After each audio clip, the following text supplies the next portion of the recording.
Hi there BookTube, it's Eleanor here and today I'm with Mercedes. Hey. I'm up visiting Mercedes for the weekend. I'm soon to be joined by the lovely Lauren. Yep. But today we decided to go for a bit of book shopping, and last night we were chatting about the books that we've been reading, as you do, and I'd said that I'd just finished Wondersmith by Jessica Townsend and loved it, and I know Mercedes and Lauren actually have finished Nevermore and loved it as Really well, loved it, yeah. and both desperate to Yeah, read. I don't know, I'm presuming Lauren probably has already, because she had it on pre-order, so she probably Yeah. read it out straight away. I don't know if she's read it yet because I offered to send it to her last week. Oh, okay. And it's because it only just came out. It's only just out a few days ago, yeah.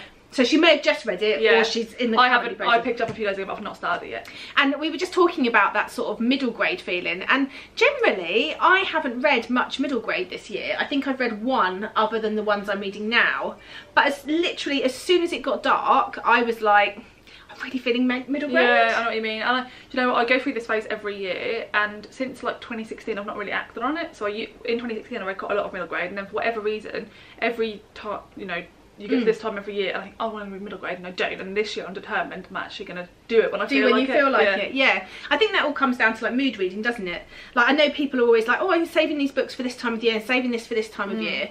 But it's true, like there is a feeling for me, like the time of year is less of a like a particular type of story and more of like a whole genre. Yeah. Like I find in the summer I want to read more like adult fiction, and then in the winter I want to read more middle grade and YA. And like magical and fantastical maybe. Yeah, and that came up, didn't it? Because we were in a couple of bookshops today, and we were talking about books, and we were in the sort of middle grade / like 9 to 12-year-old whatever section, and we were talking about like the type of middle grade that we like, and actually both of us said that we like the fantasy element. Yeah, I'm not so I don't tend to pick up, I don't know if I ever have picked up a middle grade book that's actually just contemporary about like a family life.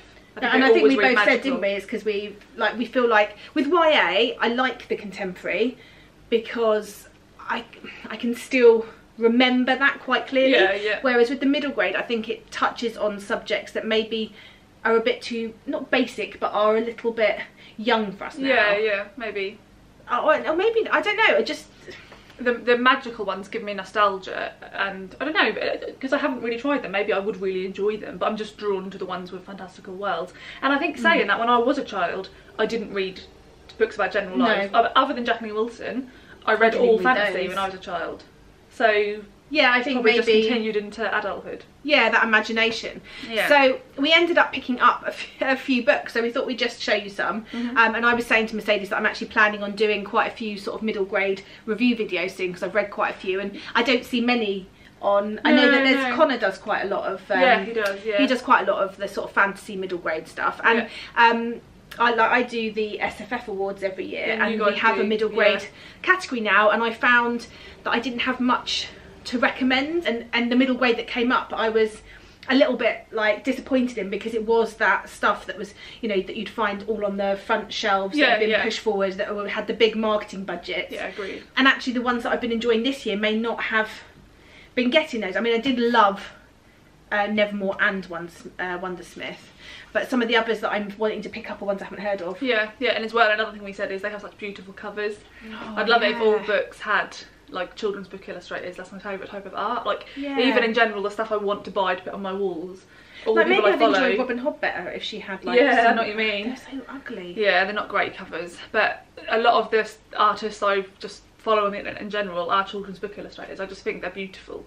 Do you think that that's because like adult fantasy is more niche than like, because obviously we were saying as children all we wanted to read was like magical books. Do you think because science fiction and fantasy in like the adult is such a small genre compared to like general fiction that they haven't got the budget for those books to put beautiful covers? No, I think it's because in general sci-fi and fantasy is sold more to a male audience. Oh, do you think? Yeah, you know, it was a really male dominated market in terms of readers and authors and protagonists, and in general, not always, but in general, I think men of the 80s and the 90s were not bothered if their fantasy book covers looked pretty or ugly, you know. So I think that's probably just it's one of those things that takes a long time to change. I mean, gradually I think fantasy and sci-fi are getting better covers than they had 10 years ago, so in another 10 years they're probably even better, but I think it's still way more dominated by those like photos of people. Yeah, I think it's a market that historically had rubbish covers, and it's not quite That's interesting, gone away. Yeah, no, now you say it, that makes sense. Yeah.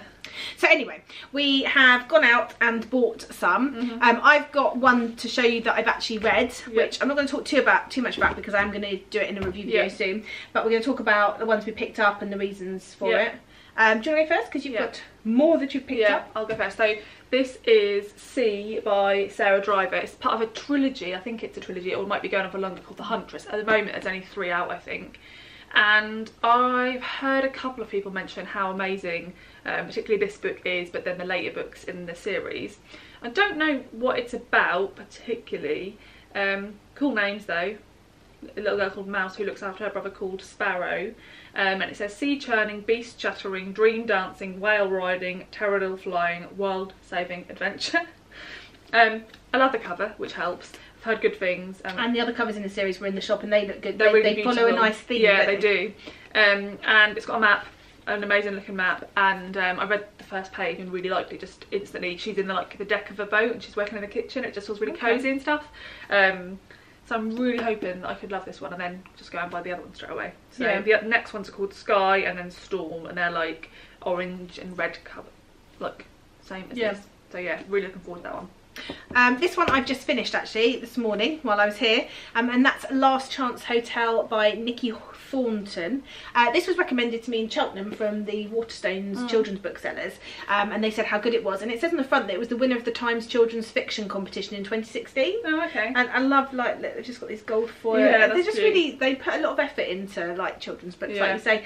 And this is really was really good. It's about Seth, and he works in the kitchen of this sort of B&B in the middle of nowhere, and no one really comes. They don't get that many visitors because it is in the middle of the nowhere, but he seems to be this like amazing chef. Okay. Like, he manages to, he can just smell things and know what's in them, and they have this group of people that come to the hotel, and they're sort of magical, and it's about discovering about that, and there's a murder, and it's got this sort of Agatha Christie vibe, and yeah, it was, I really enjoyed it. It says on the back, magical murder mystery, and that's exactly what it is, and it's definitely the setup for a bigger series. I was going to say, is it standalone or is it? No, it ended, I thought it was a standalone, but it definitely is set up. There's more to come from this. And it was good. I often struggle with male protagonists. Yeah, I was going to say, I didn't with this. Okay. I wonder if younger, they all seem, that sounds really bad, but when children are younger, they're a lot more, there's a lot more flow between there is gender, I feel like the kid, there is some divide, and you do see naturally that some kids like play with certain things, and no matter how much you try, I've been talking to parents about this recently. Like, my friend's got a boy, and Matilda and him have been friends since they were 3 weeks old or something, and they, you know, she's always offered him the same things as Matilda, and both of them have been offered like boy and girl toys, and they've always, like, he's footballs and Spider-Man, and she is princesses and unicorns, and it's almost like it's just ingrained genetically. Yeah, I think it must be social, because I just, it must be. There must be adverts you see on TV and in general, but just the whole thing. It like, doesn't matter how much you like try and force that, like society and like you say, who they were at school, so ingrained. They know they're a girl, and you know, to the very basics. Yeah. To the point where Matilda had a boy at school recently who has long hair. Yeah. And so she thought that he was a girl. Yeah, yeah. Because he had long hair, and she just thinks long hair is a girl. Yeah, yeah. And it just so maybe when it comes to middle grade, that is why I don't mind so much, because the characters are so adventurous anyway, it doesn't matter. Yeah, yeah, maybe. I don't know. Anyway, so I really enjoyed this, and I'm definitely going to carry on with this when I find out when the next one comes out. So, okay, the next one isn't out yet. Yeah, I don't know when this was published actually, because it says although it won in 2016. No, it's published this year, so it's relatively new. Oh, so we'll have to wait a little bit. So I might have to wait, but I'll find out about that. But I'll be reviewing this more in a video soon. Okay. So I was basically just scouting around and picking all the ones that had beautiful covers, and I saw this one. I thought it was super pretty. So it's called Winter Magic, and it's an enchanting collection of stories from award-winning authors curated by Abby Elphinstone. She's written. She has, yeah. The Dream Snatchers, I think they're called. Well, she's also written a new book set in the North Pole, and it's all covered in ice. Did you see that? Yes, I did. Yeah. So it's got Piers Torday, Catherine Woodfine. Emma Carroll, Abby Elphinstone, and quite a lot of people I haven't heard of actually. No, I haven't heard of any. But it's so beautiful, like all the way round. It makes me think of the Nutcracker. Yeah, like, I don't know if it's just that. That looks like that is from the Nutcracker. So I don't know if they're going to be inspired, some of them, by real folklore or. How many are there? There's quite a few. About 10 it looks like, maybe a bit more. The Snow Dragon, Into the Mountain, The Magic of Midwinter. Oh, how nice. They're really lovely names. Nice to read, like maybe one every day in December or something. That's what I thought. I thought I'd save this until December. So yeah, I'm really looking forward to this one. And I don't think I've ever read short stories that are aimed at like middle. I've only ever read short stories for adults. So yeah, that'll be really nice. It's so really I'm looking forward to that one. The next one I also picked up in Cheltenham actually. I didn't pick up while I was here, but it was pushed on me again by this bookseller, and it's called The Stormkeeper's Island by Catherine Doyle. This is the book I'm about to start. This is set in on an island where once in a generation a stormkeeper is chosen, and it wields to wield its power and keep its magic safe from enemies. And Fion's grandfather is like an old eccentric man, and it's time for him to step down as the stormkeeper, and a new one's going to come out. But it says, but deep underground, someone has been waiting for Fion. As the battle become the island's next champion rages, and more sinister magic is waking up, intent on rekindling an ancient war. Okay. So I feel like there's going to be that kind of trial to be the next thing, as well as maybe like a bit of a magical mystery. And an island and a storm. And it's got some really good blurbs from Catherine Rundell says, magical and wild, like being swept away by the sea. Yeah, that looks good. I just think this looks as well. Yeah. Yeah. I just think this looks really good, and it became recommended. So that's, and again, beautiful cover and all this sort of foiling that they don't skimp on middle grade. No, books. they don't. No. So I like this one. So the next one, not such a nice cover, going to be honest. It's old though, isn't it? Yeah. I think that's a recover. Yeah, it is. This is ink art by, is it Cornelia Funke? Is that you say it? Yeah, she's. I think. Yeah, I don't know. So I actually think you can get these in hardback, nice editions. I got one in hardback. Yeah.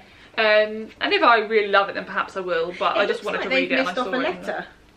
Like there. I know it's not. No, it's just the leaves. Like it is a bit weird. So I don't know what this is about. I guess you do. I just heard really good things about it, so I picked it up. It's a booky one, isn't it? Yeah, it says this is about books. She reads stories with her dad, and then she starts on an adventure that you'd only read about in books. I got a feeling that this is the one. A lot longer. Where she goes into a book. Yeah, maybe. A bit like Anna James's new book. I was translated from the German. I didn't realise that. Yeah, that's a trilogy, I think. Like Anthony Bell, yes, it is. They had all three. Ink Spell and Ink something else. Yeah, they had all three in there. So I've heard about this loads, and I feel like it could be a series I really enjoy. I could cope with the cover if there wasn't that creepy little kid. Yeah, but they made it into a film. Oh, that's why. That's why. That's why. So yeah, not such a beautiful cover, but I think you'll like that. Yeah, fingers crossed. And that's worth mentioning as well. Anna James has just brought out a book, hasn't she? Yes. Pages and Co. Tilly and the Book Wanderers. Yeah. And I finished that recently and really enjoyed it as well. So I will be reviewing that with my other middle grade one. So that's a middle grade to watch out for. Yeah, definitely. And again, sort of that magical feel. Yeah. Okay, so the next one I picked up was on a bit of a whim, and again, great cover. This is a hardback. It's called 12 Nights, Andrew Zurcher. I was hoping for a beautiful naked hardback, but it's not. Oh, is it not? Oh. No, it's just normal. But this one just captured me in general by the blurb, and then when Mercedes said that she'd looked at the beginning and it starts on Christmas Eve, I thought, oh, this is just perfect for Christmas. It says, Kay's father is working late as usual. Fed up, her mother bundles Kay and her sister into the car and drives to his Cambridge college to collect him herself. When they arrive, the staff claim that nobody by his name has ever worked there. That night, Kay is woken by voices at her window, the voice of Flip and Will, who call themselves removers, but they're not human, and Kay shouldn't be able to see them except she can. So I just think that sounds really it sounds a bit different, doesn't it? Cool, and it's going to be whimsical, Christmassy, yeah. And that's just made me thinking about that, because that made me think of like things you shouldn't be able to see. I'm really gonna make a conscious effort to read The Creakers by Tom Fletcher.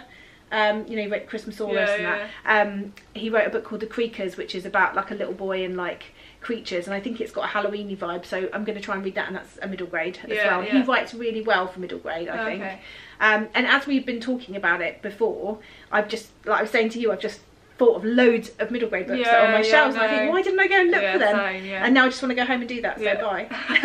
See ya. So when I get home, I'm just going to be stacking the middle grade up and just really indulging. I think in November, I'm just going to middle grade it up. Yeah, do it. My last one is Witch Alone by James Nicole. What's your 3 things back there? Yeah, you give you the 3. Oh, danger, mystery, magic. So I just really like the sound. What do you think of The Worst Witch? Yeah, basically I saw it and I thought of The Worst Witch. Did you? Yeah, and I loved The Worst Witch when I was a kid. I thought about rebuying The Worst Witch, but they're really for young children. And they've dated. Oh, have they? Okay. I feel like some of the stuff in there now is like Mallory Towers, where it feels a bit Jolly Hockey Sticks. Oh, okay. Because I looked and they're like really tiny with massive font, so I thought this might be like a bit of a step up. So it says, newly qualified Arwen is rushed off her feet. The hex has driven supernatural creatures from the Great Wood and into Lull. What's more, the High Elder has set her a dangerous secret mission. It's the toughest spell of her witching career. Can she really see it through alone? Is that the first in the series? That's what I was then thinking, because it doesn't sound like it is, does it?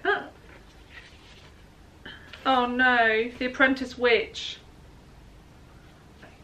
Screwed over. But that annoys me because where on there at all does it say Book 2? Doesn't. Yeah. I have to order the other one online because they didn't have another one by this author in the shop. Oh. Like I would have, they didn't. It was just this one.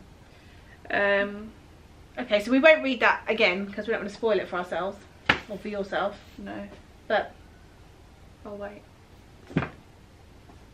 Sad times. Anyway, I'll pick the other one. So anyway, I think what we were thinking is that we're just really in the mood for middle grade, and normally, like you, I've sort of not picked them up so much. Yeah. And since actually it's this one that's been the catalyst. Yeah. Like, Have you seen the Naked Heart? Oh, I love it. So nice. And Tilly and the Book Wanderers. Have you looked at that? No. Oh my god, it's amazing. Have you got a copy? No, I haven't. You'll have to have a look. It's amazing. Underneath, it's even more beautiful than this. We'll show everybody because they are beautiful. Yeah, it's so amazing. But this really made me start thinking about middle grade again as a like an age group and a genre to read. Yeah. And definitely has made me get excited again about those books. Yeah. I think I hadn't picked up many that I'd enjoyed, but then I think I was looking back, and The Beast Player, which I read earlier in the year, which you really is loved, younger, 5 stars. And I think the majority of middle grade that I read is 4 or 5 stars. Which again, the majority of non-fiction I read is 4 or 5 stars. So why don't I pick up more of it? I know. It's so stupid, yeah, isn't it? It's really ridiculous. Stuff like that never makes sense. So yeah, I think I'm going to pick up this one next to read. I'm ready for a new book, so that's I'll definitely read Wondersmith next. So that's going to be your next book. But in terms of like those from my new ones I got, definitely this one. I feel like I could love it. Bye for now, BookTube. Bye.